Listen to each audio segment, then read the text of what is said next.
And the behavior, this did come from discussion that I had with a teacher who was frustrated because her kids spent so much time arguing and having difficulty compromising. And the school itself is working hard on establishing their vision of behavior as well as their vision of curriculum. So at this point, I found an opportunity to return to a framework I had introduced to them in August, which is a newer framework developed in Hawaii for Hawaii schools called Na Hopena A'o. And it's really a very clear definition of how we want children to be, not just what we want them to know, in relation to our lives here in Hawaii. So I brought back the framework, and we looked at very explicit instruction and self-assessment on how we can better understand and control our ability to compromise. Because sometimes you have to work on behaviors. So here I'm going to answer your question in a very long and involved process. Okay, could I please collect those pictures back up? Maybe if you want them, you could have them, or maybe I'll use them another day for something else. So sometimes you realize that the problem I'm facing is not about the aesthetics, the beautiful artwork that they're creating, but the process that we're engaging in. And if the process is a broken process, then the understanding and the artwork is perhaps not going to make it. And that's where Na Hopena A'o, I think, come in, is that opportunity to strengthen the behaviors of the children and the mindsets of the children. And really, these are things that are lifelong endeavors. There is absolutely no way any of us are finished with these things, right? It's not a finished thing. We're always just building and growing. And they do have assets, but we also need to recognize when we're stuck. So, so that's our focus here for the next section.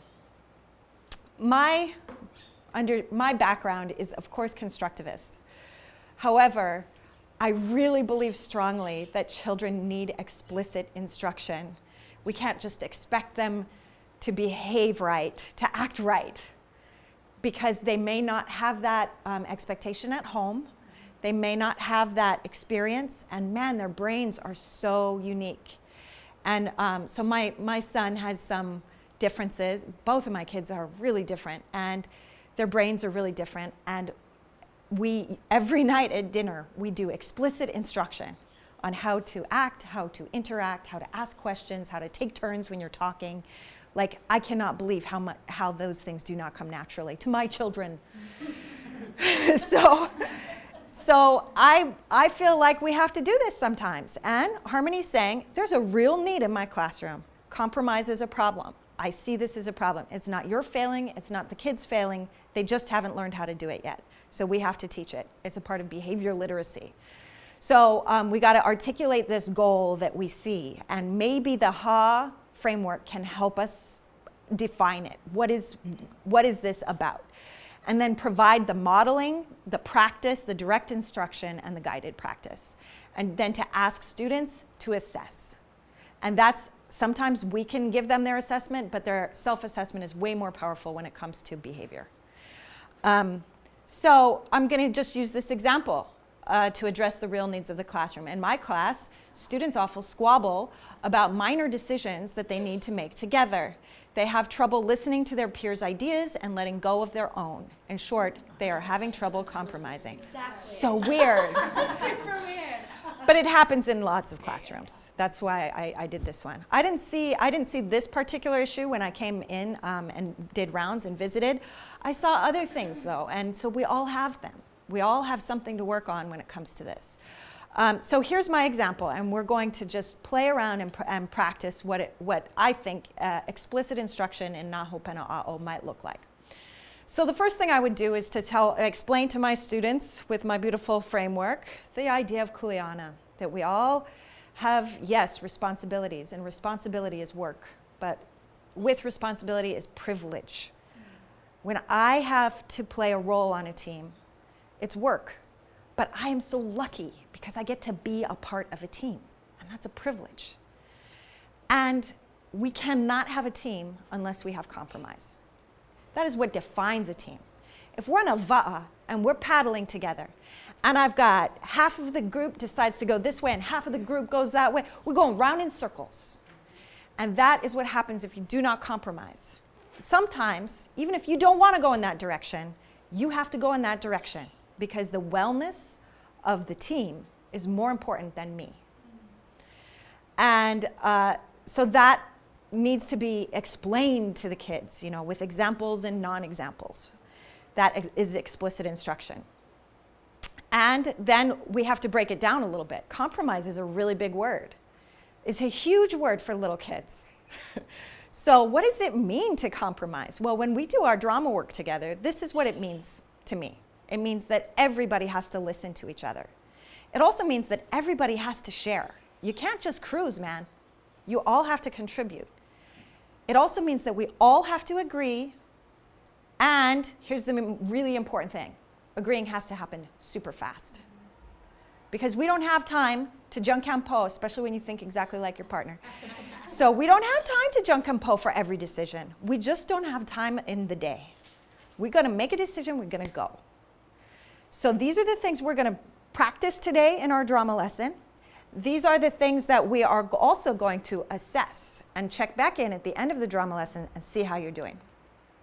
So now comes the practice part, okay? We're not even doing drama yet. We're just doing compromise. We're just doing compromise.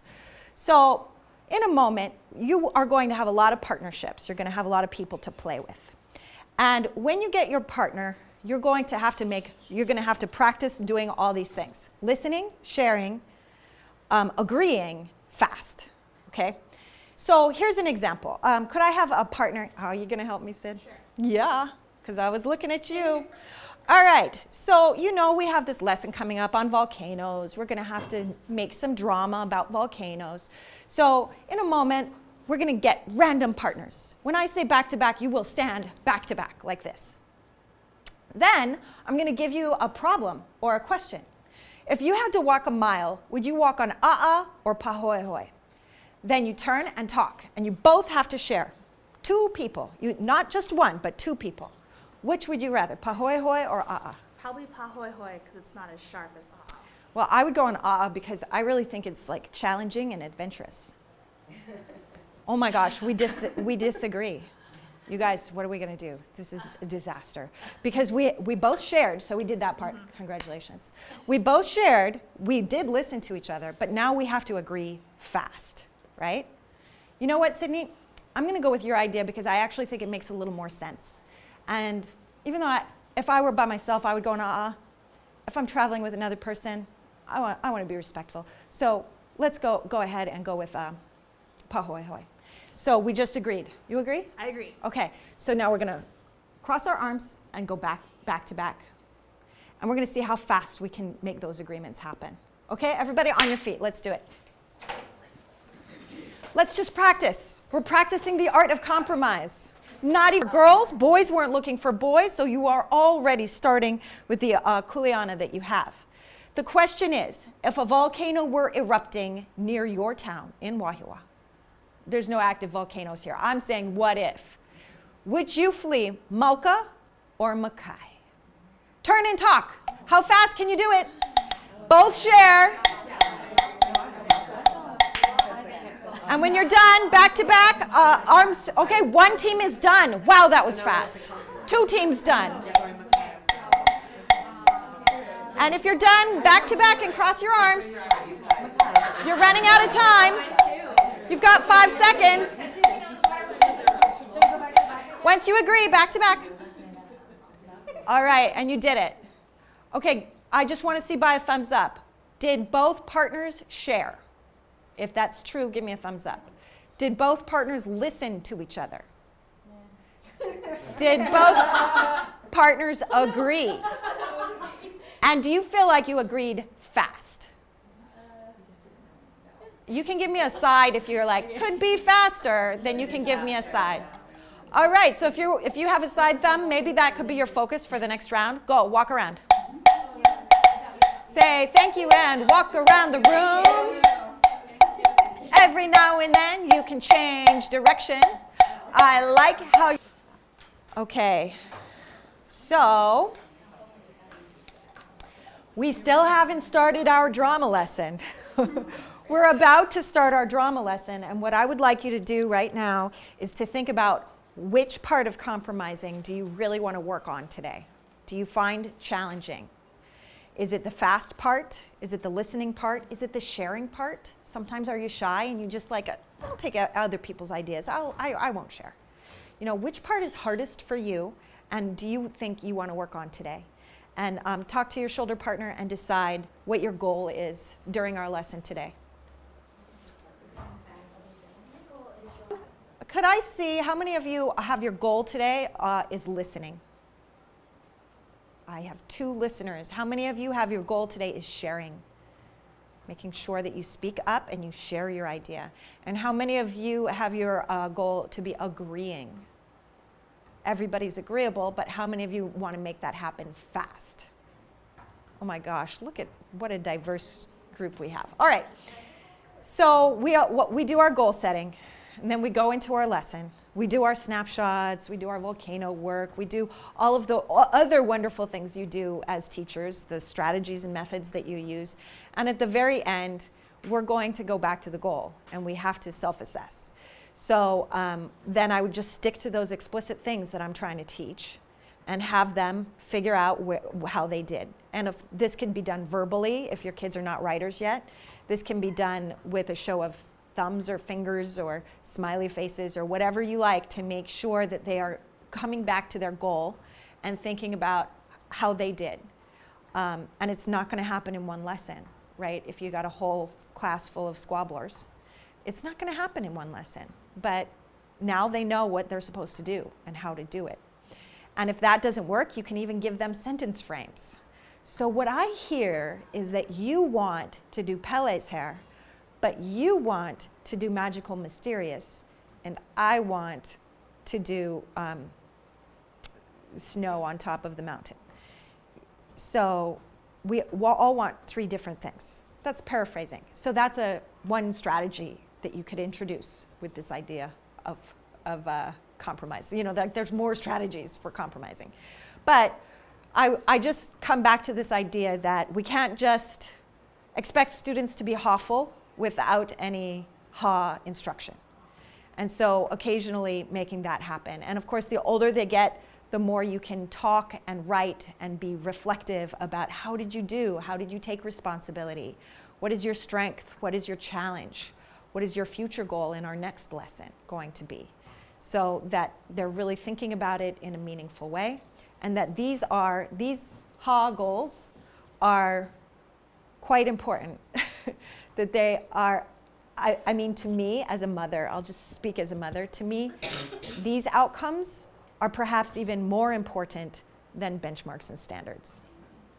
Because these will last you a lifetime. And I'm gonna forget a lot of things I learned on the benchmarks and standards, but these things are super important for lifelong learning, and it's what this school was founded on, is the big ideas of how we are as human beings when we leave the classroom. So I encourage you to find that space for explicit instruction with Ha. And I think it will support both content learning and arts integration. And to assess it. See how I snuck that into assessment? All right.